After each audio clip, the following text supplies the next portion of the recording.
The Voynich Manuscript is often called the world's most mysterious book, and for good reason.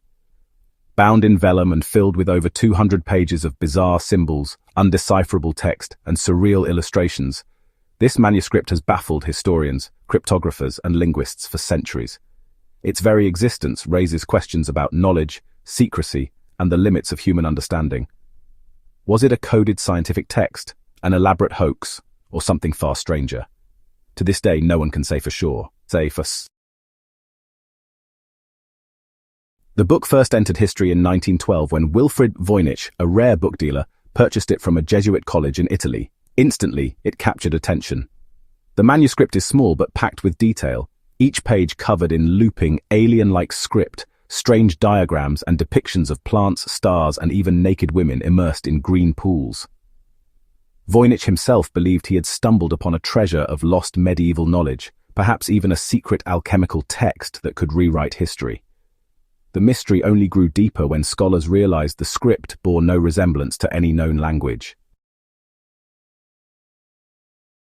Carbon dating has placed the manuscript's creation sometime in the early 15th century, around the years 1404 to 1438, but its origin and authorship remain unknown. Some have speculated it was written by a monk or a scientist of the late Middle Ages, perhaps even a brilliant mind working in secret. Others claim it must be an elaborate hoax, a meaningless jumble of characters designed to appear scholarly and valuable. Yet the manuscript's structure resists that explanation.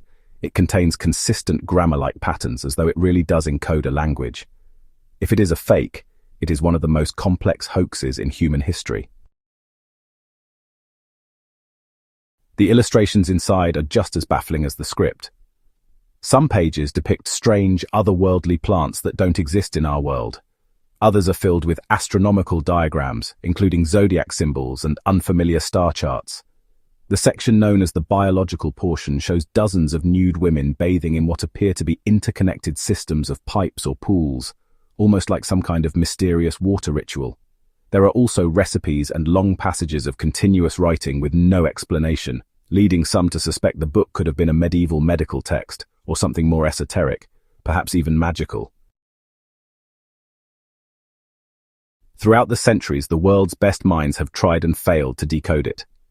During World War II, American cryptographers who had broken Japanese and German codes attempted to crack the Voynich manuscript, but they found no clear key. In recent years, computer algorithms, linguistic analysis, and even artificial intelligence have been used in attempts to decode it. Some claim partial success, suggesting it could be written in a lost Romance language or coded shorthand. But, no translation has ever been universally accepted. Each breakthrough eventually collapses under scrutiny, leaving the mystery intact. Theories about the manuscript's origins range from the scholarly to, the supernatural. Some say it was the work of Roger Bacon, a 13th century English philosopher known for his experiments with science and alchemy.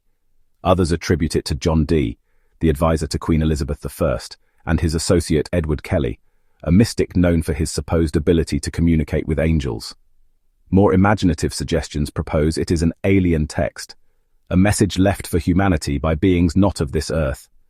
The fantastical illustrations with their strange plants and cryptic symbols certainly fuel that speculation. Yet there is also a human element to the Voynich manuscript. Whoever created it poured immense effort into its construction. The script flows smoothly, as if the writer was fluent in this unknown language. The illustrations, while strange, are detailed and carefully drawn. Even if it were a hoax, it required years of meticulous work, suggesting the author was either brilliant, eccentric, or both. But for what purpose? To deceive wealthy collectors? To hide forbidden knowledge? Or to create something so enigmatic it would outlive them, ensuring their work would never be forgotten? What makes the Voynich manuscript so compelling is not just that it is undeciphered, but that it seems to exist in a space between explanation and imagination. Every attempt to pin it down only raises new questions. Its script feels like a language but isn't. Its illustrations resemble natural objects but twist into the unnatural. It feels familiar and alien at the same time, as though it belongs to our world but also to another. Today, the manuscript is housed at Yale University's Voynich Rare Book and Manuscript Library, where it continues to draw curious minds from around the world. Digital scans have allowed millions to view its pages online, but the mystery remains as deep as ever. The more people study it, the more they realize how much we don't know. Perhaps one day someone will stumble upon the key to unlock its secrets. Or perhaps the Voynich Manuscript was never meant to be understood, only to remind us of the limits of human knowledge. Until then, it sits silently, waiting, a puzzle that has outlasted kings, wars, and centuries, and maybe that is its true purpose, not to reveal answers but to keep us asking questions.